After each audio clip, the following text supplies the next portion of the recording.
जय हिंद दोस्तों, मैं मानिक नायक आप सबको अपने यूट्यूब चैनल पे वेलकम करता हूँ। आज हम लोग एवटरिया का 5000 MCQ सीरीज को स्टार्ट किए हैं BPSC 70 प्रीलिम्स के लिए। तो आगे बढ़ने से पहले बता दें, चलिए हम कुछ अपना थोड़ा एडवर्टाइजमेंट कर लेते हैं फ्री वाला, जो आप लोग के लिए काफ़ी हेल्प रहेगा। ये हमारा BPSC 70 mains answer writing series का प्रोग्राम चल रहा है, बिल्कुल फ्री इनिशिएटिव है, आप लोग जुड़ सकते हैं। इसका जो है अभी डे नंबर 76 आपका चल रहा है, जिसमें एक क्वेश्चन आपको डेली दिया जाता है और ये हम लोग का 76वां सेशन है जो कि फ्री आंसर राइटिंग सीरीज का है। तो यहाँ पे आपको भारत छोड़ो आंदोलन जो है बिहार के विशेष संदर्भ में भारत छोड़ो आंदोलन के प्रकृति और विस्तार का विश्लेषण करना है, यानी analyse the nature and extent of quit India movement with special reference to Bihar के स्पेशल रेफरेंस में बताना है। और इस क्वेश्चन को 38 मार्क्स में लिख के हमें टेलीग्राम चैनल यहाँ पे दिया हुआ है @BPSC_my_notes पे जाके आप सबमिट कर सकते हैं। अगर आपको टेलीग्राम लिंक नहीं मिल पाता है तो आप हमें 6200922032 पे मैसेज कर सकते हैं।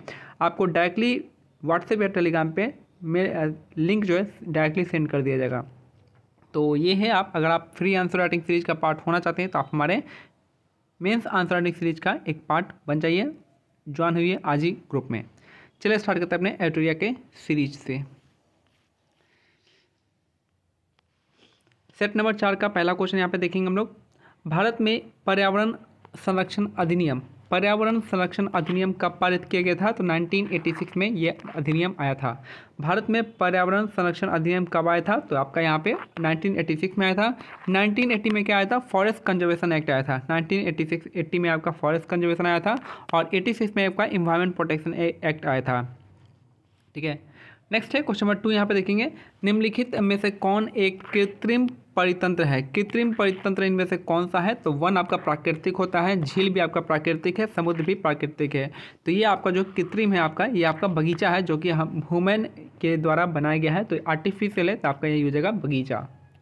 नेक्स्ट है क्वेश्चन थर्ड, निम्नलिखित में से कौन सर्वाधिक ग्रीन हाउस इफेक्ट करती है? तो सर्वाधिक ग्रीन हाउस इफेक्ट जो है कौन करता है? तो ये करता है आपका CO2, कार्बन डाइऑक्साइड दिया है। बुक में आपका जलवाष्प आंसर दे रखा है, लेकिन मेरे हिसाब से जो है आपका आंसर जो होगा आपका CO2 होगा, क्योंकि सबसे ज़्यादा इफेक्ट जो है आपका CO2 ही करता है, ना कि जलवाष्प करता है। जलवाष्प अमाउंट में ज़्यादा हो सकता है। ये पूछेगा कि सबसे ज़्यादा ग्रीन हाउस कौन सा है अवेलेबल में, कौन सा है? तो सबसे ज़्यादा ग्रीन हाउस जो है आपका ग्रीन हाउस गैस अवेलेबल है आपका जलवाष्प का, लेकिन इफेक्ट जो करता है सबसे ज़्यादा इफेक्ट करता है CO2 करता है। नेक्स्ट है, भारत के मुख्य भूमि का दक्षिणतम बिंदु क्या है? तो मुख्य भूमि का दक्षिणतम बिंदु है कौन सा? तो यहाँ पे आंसर है इस बुक के अनुसार कन्याकुमारी। कन्याकुमारी जो है मुख्य भूमि का दक्षिणतम बिंदु है आपका कन्याकुमारी। अब मेरे को ये क्वेश्चन समझ में नहीं आ रहा है कि अंडमान निकोबार मुख्य भूमि का क्यों नहीं है। तो बाकी सारी चीज़ तो अपना ही है, चाहे अंडमान निकोबार ये हो, तो ये क्वेश्चन ही थोड़ा उटपटांग है कि मुख्य भूमि का जो है लक्षद्वीप कर रहा हूँ मैं, कन्याकुमारी है। कहाँ पे है? आपका तमिलनाडु में है। ठीक है, तो तमिलनाडु के कन्याकुमारी जो है हमारे भारत के मुख्य भूमि का दक्षिणतम बिंदु है। कन्याकुमारी को केप कॉमोरोन के नाम से भी जाना जाता है। उसी तरह से इंदिरा पॉइंट को पिग्मेलियन पॉइंट के नाम से जानते हैं हम लोग। नेक्स्ट है, भारत में किस प्रकार का वन सर्वाधिक भाग में पाया जाता है? तो भारत में जो सबसे अधिक मात्रा में जो वन पाया जाता है वो पाया जाता है पर्णपाती वन पाया जाता है, यानी उष्णकटिबंधीय पर्णपाती वन भारत में बहुत ज़्यादा पाया जाता है। मैंग्रोव वन कहाँ पर मिलेगा? तो आपका जो भी आपका समुद्री किनारे जो हो जाएगा, कोस्टल एरिया में मैंग्रोव वन मिलेगा। सबसे बड़ा मैंग्रोव वन कौन सा है? सुंदरबन हो जाएगा। और ठीक है, उष्णकटिबंधीय सदाबहार पर बहुत कम जगह मिलता है। तो नेक्स्ट है, निम्न में से कौन सा सही इनमें से बताना है, सही कथन कौन सा है? तो हिमालय के पश्चिम भाग की अपेक्षा पूर्वी भाग में अधिक विविधता पाई जाती है। तो ये बात सही है कि जितना भी सबसे ज़्यादा डाइवर्सिटी कहाँ मिलता है, तो ये आपका पूर्वी भाग में, आपका पूर्वी हिमालय में सबसे ज़्यादा आपको डाइवर्सिटी मिलता है, विविधता पाई जाती है। नेक्स्ट है क्वेश्चन है, ये आपका सही है। नेक्स्ट है, हिमालय के पश्चिमी भाग की अपेक्षा पूर्वी भाग की चौड़ाई अधिक है। ये आपका जो है इंटरचेंज कर दिया है। ठीक है, तो ये वाला आंसर क्या गलत हो जाएगा? तो ओनली क्या हो जाएगा? ओनली वन इसका करेक्ट आंसर हो जाएगा। नेक्स्ट है, अरब सागर में गिरने वाली भारत की सबसे बड़ी प्रायद्वीपीय नदी कौन सी है? तो सबसे बड़ी प्रायद्वीपीय नदी कौन सी हो जाएगी? अगर हम बात करते हैं यहाँ पे क्या कौन सा लिखा है, अरब सागर में, अगर यहाँ पे अरब सागर लिखा रहेगा तो सबसे बड़ी प्रायद्वीपीय नदी हो जाएगी आपकी नर्मदा हो जाएगी। अगर वहीं अगर बंगाल की खाड़ी लिखा रहता तो सब उसके वहाँ पे आपको गोदावरी हो जाती।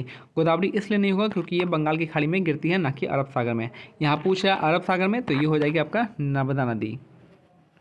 नेक्स्ट है चाय की खेती के लिए निम्न में से कौन सी मिट्टी सबसे उपयुक्त होती है? तो चाय की खेती के लिए जो है अम्लीय मिट्टी जो है सबसे उपयुक्त होती है। ठीक है, तो यहाँ पे अम्लीय इसका करेक्ट आंसर हो जाएगा, क्षारीय नहीं होगा, अम्लीय होता है यहाँ पे। नेक्स्ट है मानसून निवर्तन क्या होता है? तो मानसून निवर्तन होता है आपका उत्तर पश्चिम भारत के बंगाल की खाड़ी से निकलती है। मानसून जो होता है आपका उत्तर पश्चिम से यहाँ से बंगाल की खाड़ी तक जाती है, तो ये हो जाएगा आपका ऑप्शन डी इसका करेक्ट आंसर हो जाएगा। वेनेजुला की राजधानी कहाँ पे पूछा है? तो बेलग्रेड जो होगा यहाँ पे तो नहीं होता है, बेलग्रेड तो नहीं है। काहिरा आपका इजिप्ट का है, इजी क्वेश्चन है। अब मस्कट जो है आपका, मस्कट भी आपका है यहाँ पे, इन दोनों में आप तुक्का मार सकते थे। तो यहाँ पे जो आंसर होगा कराकस हो जाएगा। वेनेजुला का क्या हो जाएगा? राजधानी कराकस है। आप मैं ऑप्शन एलिमिनेट करना सिखा रहा हूँ कि काहिरा आपको पता है, काहिरा किसका है? इजिप्ट का, तो ये ऑप्शन होगा नहीं। बेलग्रेड भी आपको लगेगा कि नहीं, बेलग्रेड जो है आपका, बेलग्रेड तो नहीं होगा वेनेजुला का, इतना तो पता ही होगा।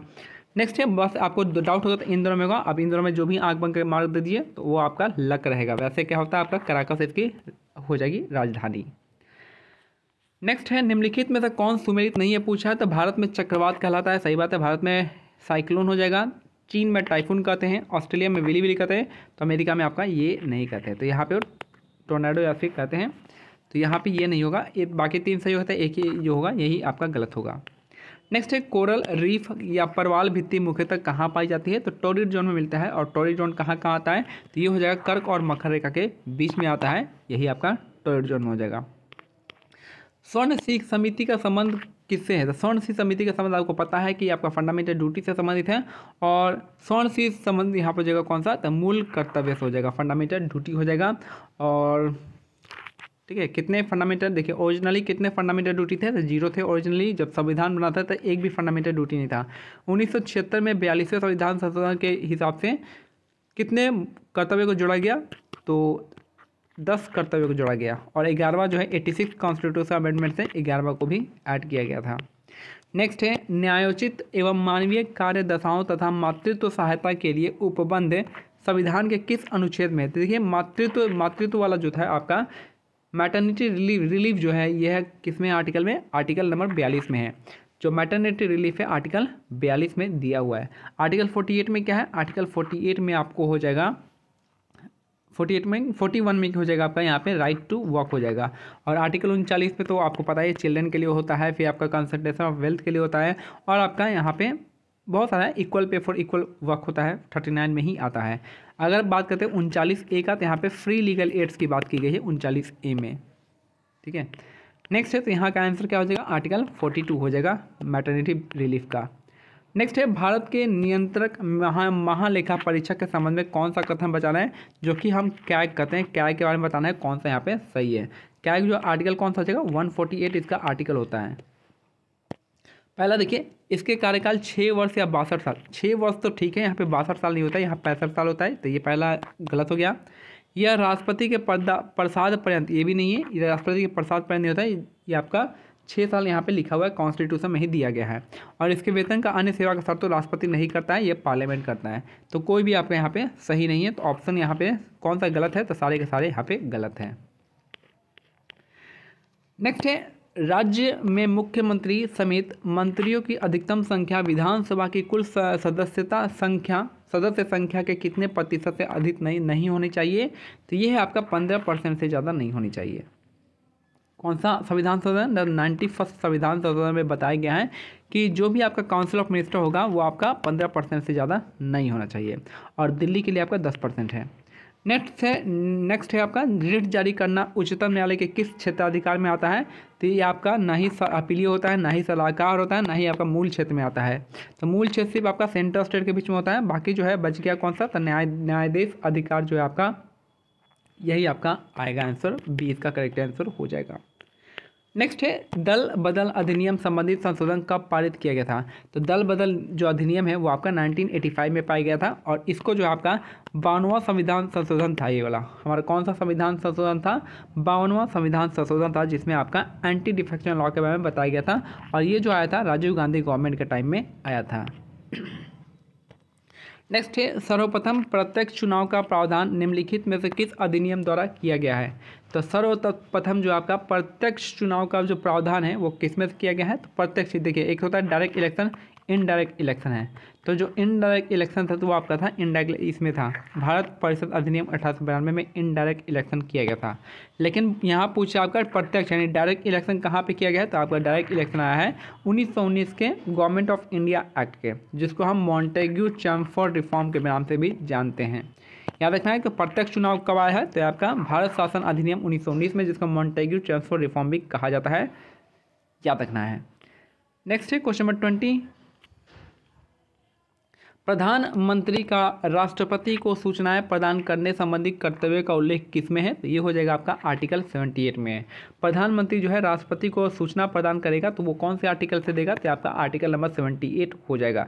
याद रखना है 75 में क्या है, लोकसभा जो है कलेक्टिव रिस्पॉन्सिबल है किसका, आपके काउंसिल ऑफ मिनिस्टर जो आपका किसके प्रति डायरेक्टली रिस्पॉन्सिबल है। तो आपका लोकसभा के, ठीक है। तो यहाँ पे और अनुच्छेद 74 आप मेरे को बताएंगे, काउंसिल ऑफ मिनिस्टर सही है आपका बताना है। नेक्स्ट है निम्नलिखित में से कौन सा देश प्रातःकाल शांति की भूमि यानी लैंड ऑफ मॉर्निंग काल्म के नाम से जाना जाता है। तो लैंड ऑफ मॉर्निंग काल्म के नाम से दक्षिण कोरिया को जानते हैं, ठीक है। लैंड ऑफ मॉर्निंग काल्म जो हो जाएगा ये आपका दक्षिण कोरिया हो जाएगा। Land of white elephant Thailand को कहते हैं, याद रखना है। नेक्स्ट है लैंड ऑफ राइजिंग सन आपका जापान हो जाएगा या नॉर्वे हो जाएगा, आप मेरे को कमेंट में बताइएगा जापान को क्या कहते हैं और नॉर्वे को क्या कहते हैं।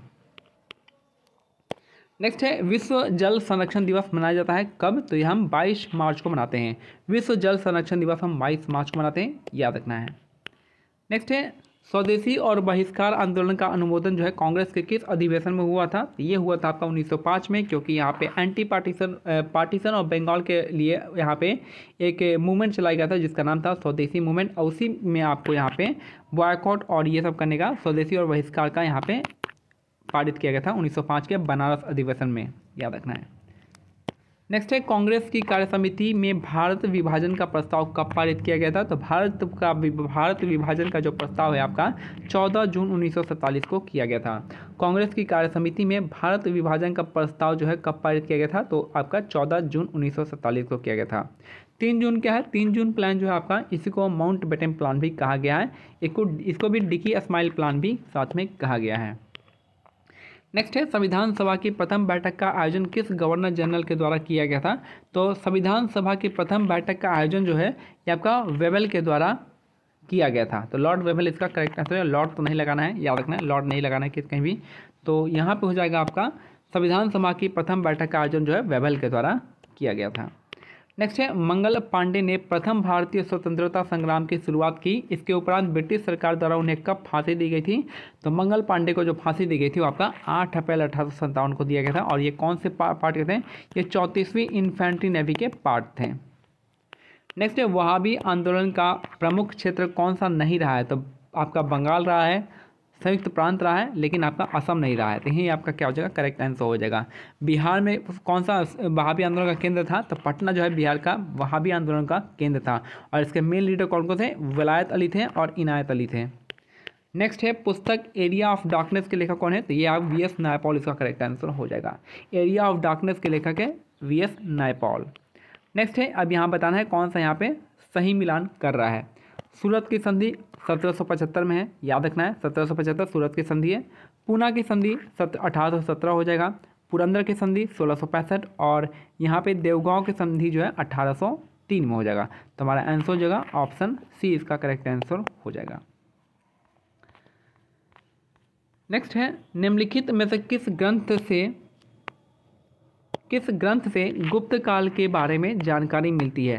तो गुप्त काल के बारे में जानकारी किस में मिलता है हमें। तो यह है मृच्छक कटिका, इसका करेक्ट आंसर हो जाएगा।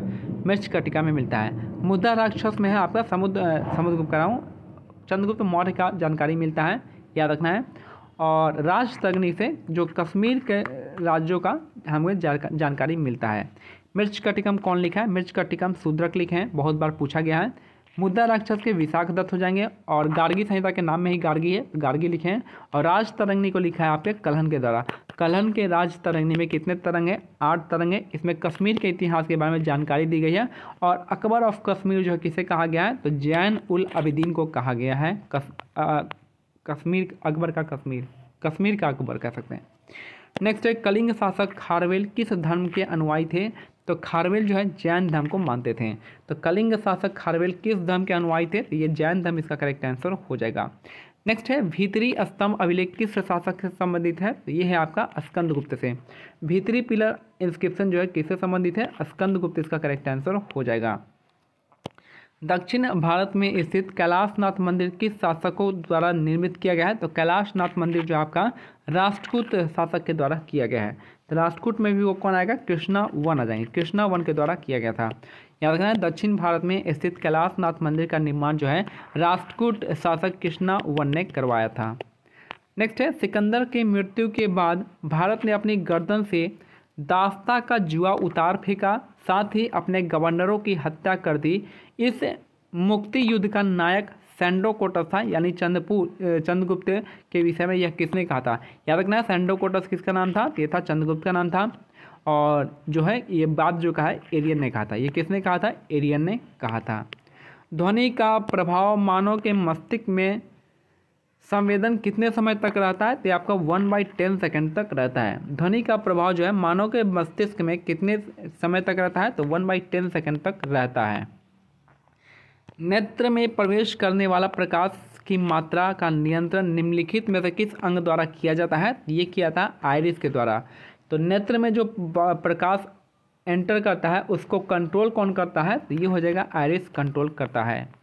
नेक्स्ट है रक्त की अशुद्धियाँ किस अंग में जाकर छनती है? तो ये किस में जाता है? ये आपका किडनी में जाता है। किडनी को क्या कहते हैं? वृक्क कहते हैं। तो रक्त की अशुद्धियाँ किस अंग में जाकर छनती है? तो वृक्क इसका करेक्ट आंसर हो जाएगा। रक्त का कितना प्रतिशत भाग जो है प्लाज्मा होता है? तो 55 से 60% होता है। रक्त का कितना % जो है भाग प्लाज्मा होता है? तो ये होता है आपका 55 से 60% भाग तक होता है। नेक्स्ट है एक पौधे और पुष्पन होने के लिए उत्तरदायी हार्मोन क्या है? तो पौधे पर पुष्पन यानी फूल, और फूल के लिखा जाएगा फ्लोरिजेन हो जाएगा, फूल से हो जाएगा फ्लोरिजेन। तो ये आपका डायरेक्ट आंसर हो जाएगा।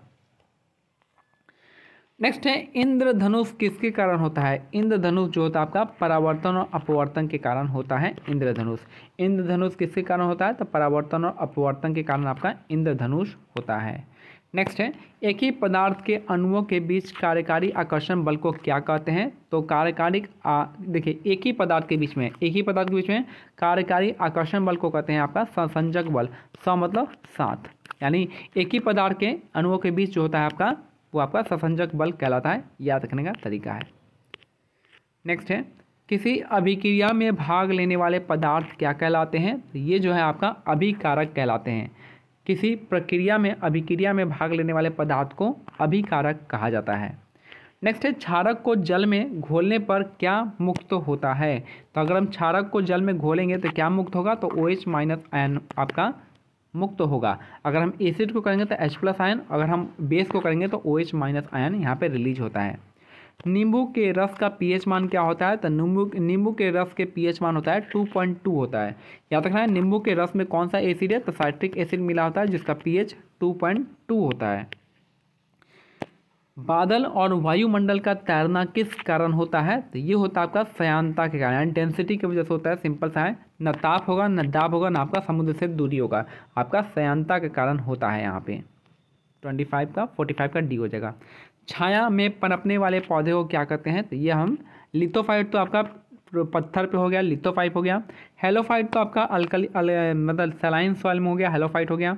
तो आपका इन्हीं दोनों में से हो गया। अब बचता आते हैं, आपका आंसर क्या हो जाएगा? बी हो जाएगा।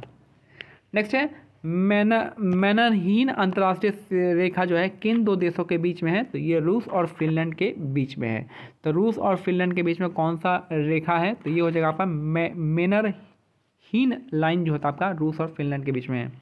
जैव विविधता दिवस निम्नलिखित में से किस दिन मनाते हैं? तो ये 22 मई को जैव विविधता दिवस मनाते हैं? 22 मई को कौन सा दिवस? जैव विविधता दिवस इसका करेक्ट आंसर हो जाएगा। नेशनल फूड सिक्योरिटी मिशन यानी NFSM यानी राष्ट्रीय खाद्य सुरक्षा मिशन जो आपका, उसकी शुरुआत कब हुई थी? तो 2007 में हुआ था। 2007 इसका करेक्ट आंसर हो जाएगा।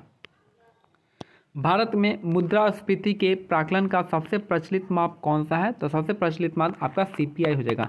अब वो भी CPI क्या हो जाएगा? कंबाइन हो जाएगा। तो भारत में मुद्रास्फीति के प्राकलन का सबसे प्रचलित माप है आपका CPI कंबाइन। ठीक है, नेक्स्ट देख कुछ इंपॉर्टेंट टिप कर रहा हूँ, कुछ इंपॉर्टेंट टिप ही कर दीजिए थोड़ा सा। तो यहाँ पे इसको देख लेते हैं। बुद्ध ने अपना पहला और सर्वाधिक उपदेश कम से कहाँ पे दिया है? तो पहला उपदेश आपका सारनाथ में दिए हैं और सर्वाधिक जी हैं आपका श्रावस्ती में। याद रखना है, भगवान बुद्ध ने अपना पहला जो है उपदेश सारनाथ में दिए हैं, जिसको धर्मचक्र प्रवर्तन कहा गया है, और सबसे ज़्यादा दिया है कहाँ पे? श्रावस्ती में दिया है सर्वाधिक बार। बौद्ध धर्म की में आत्मा की परिकल्पना नहीं है, जबकि पुनर्जन्म की मान्यता है। तो बौद्ध धर्म में आत्मा की परिकल्पना नहीं है, लेकिन पुनर्जन्म की मान्यता बताया गया है। नेक्स्ट है, बौद्ध धर्म में बौद्ध संघ में सम्मिलित होने का न्यूनतम आयु 15 वर्ष थी। तो बौद्ध संघ में सम्मिलित होने की न्यूनतम आयु 15 साल थी, याद रखना है। गौतम बुद्ध ने आम्रपाली को सर्वसम्मति से स्त्री रत्न घोषित किया था। तो गौतम बुद्ध ने आम्रपाली को सर्वसम्मति से स्त्री रत्न घोषित किया था। सर एडविन आर्नोल्ड ने गौतम बुद्ध को एशिया की ज्योतिपुंज कहा है, यानी लाइट ऑफ एशिया किसे कहा गया? गौतम बुद्ध को कहा गया। किसने कहा था? तो सर एडविन आर्नोल्ड ने कहा था। सर एडविन आर्नोल्ड इसका नाम याद रखना है। याद रखना है, भगवान बुद्ध ने महिलाओं की एंट्री कहाँ पे दी थी? तो वैशाली में दी थी। कुछ इंपॉर्टेंट संगति है, काफ़ी इंपॉर्टेंट है। प्रथम संगति 483 ईसा पूर्व में हुआ था। कहाँ पे हुआ था? राजगीर में हुआ था। इसके हेड कौन थे? महाकश्यप थे। और यहाँ पे इसके लीडर कौन थे? अजातशत्रु थे। और यहाँ पे क्या हुआ था? सुत्त पिताक और विनय पिताक का संकलन हुआ था आपका प्रथम संगति में। द्वितीय संगति इसके 100 साल बाद आता है, जो कि 383 ईसा पूर्व में। कहाँ पे हुआ था? वैशाली में हुआ था। इसके हेड जो थे सबाकामी थे, और ये किसके टाइम में हुआ था? कालाशोक के टाइम में हुआ था। और यहाँ पे आपका क्या क्या संकलन हुआ था? एक तो महासंघनिका हुआ था, और एक मैं भूल रहा हूँ, हाँ, अष्टावीरावादनी और महासंघनिका का संकलन हुआ था। तीसरा में तृतीय संगति आपका 250 ईसा पूर्व हो जाएगा, पाटलिपुत्र में हुआ था। मोगलीपुत्र तीतस ने किया था। इसके यानी हेड थे, अध्यक्ष थे, और ये जो है अशोक के टाइम हुआ था। और यहाँ पे आपका अभिधम पितक का संकलन हुआ था। चतुर्थ संगति 98 ईसा पूर्व यानी 1 AD में हुआ था। कुंडकुलम कश्मीर में हुआ था। वासुमित्र ने इसकी अध्यक्षता की थी, और अशोक इसके उपाध्यक्ष थे। और कनिष्क के टाइम में ये हुआ था। और इसमें जो है बुद्धिज्म 2 पार्ट में टूट गया था। पहला का नाम था महायान, दूसरा का नाम था हीनयान। नेक्स्ट है, जैन धर्म के संस्थापक कौन है? ऋषभदेव है। जैन धर्म के संस्थापक ऋषभदेव हो जाएगा। फाउंडर हो जाएंगे आपके भगवान महावीर। जैन धर्म के 22वें और 23वें तीर्थंकर हैं। 22वें हो जाएंगे अरिष्टनेमी और 23वें हो जाएंगे पार्श्वनाथ। पार्श्वनाथ का सिंबल क्या था? स्नेक। ऋषभदेव का सिंबल था बुल। नेक्स्ट है, महावीर स्वामी जैन धर्म के 24वें और अंतिम तीर्थंकर थे, जिनको लायन का सिंबल दिया गया था। लायन था सिंबल। महावीर स्वामी का जन्म 540 ईसा पूर्व में कुंडग्राम वैशाली में हुआ था, और इनकी मृत्यु जो है पावापुरी 468 ईसा पूर्व में नालंदा में हुआ था। जन्म वैशाली में, मृत्यु नालंदा में। महावीर के बचपन का नाम वर्धमान था। याद रखना है, महावीर के बचपन का नाम वर्धमान था। इन्होंने 30 वर्ष की आयु में सन्यासी जीवन को स्वीकार किया था, तथा 12 वर्षों की कठिन तपस्या के उपरांत ऋजुपालिका नदी के किनारे इनको ज्ञान प्राप्ति हुआ था। साल पेड़ के नीचे में हुआ था। नेक्स्ट है, महावीर ने अपने शिष्यों को 11 गणधरों में विभाजित किया था। महावीर पुनर्जन्म कर्मवाद में विश्वास रखते थे। स्यादवाद और अनेकांतवाद जो है किस धर्म से संबंधित है? जैनिज्म से है। प्रथम जैन भिक्षुणी कौन थी? चंपा थी। प्रथम जैन भिक्षुणी चंपा थी। महावीर के प्रथम अनुयायी कौन थे? उनके दामाद जामाली थे। याद रखना, महावीर ने अपना पहला संदेश कहाँ पे दिया था? आप मेरे को कमेंट सेक्शन में बताएंगे। और उनके पहले संदेश को दिव्य धावनी कहा जाता है। ठीक है। फिर जैन संगति है। पहला जैन संगति कहाँ पे हुआ था? ये पाटलिपुत्र में हुआ था, अस्तुलभद्र के नेतृत्व में हुआ था। फिर आपका यहाँ पे 300 ईसा पूर्व में हुआ था। द्वितीय हुआ था 512 ईस्वी में हुआ था, जो कि बल्लभी गुजरात में हुआ था। और इसके जो हेड थे कौन थे? इसको अध्यक्ष थे श्रवण। इसके अध्यक्ष कौन थे? श्रवण थे। तो ये हमारा आज का सेट नंबर 5 कंप्लीट होता है। मिलते हैं अगले सेट नंबर 4 कंप्लीट होता है। मिलते हैं अगले वीडियो में सेट नंबर 5 के साथ। तब तक देखिए क्या करना है, टेलीग्राम चैनल का लिंक जो दे रखा है आपको उसको ज्वाइन करना है। आंसर राइटिंग का बेहतरीन तरीका आपको प्रैक्टिस कराया जाएगा। मिलते हैं अगले वीडियो में। जय हिंद, जय भारत, धन्यवाद।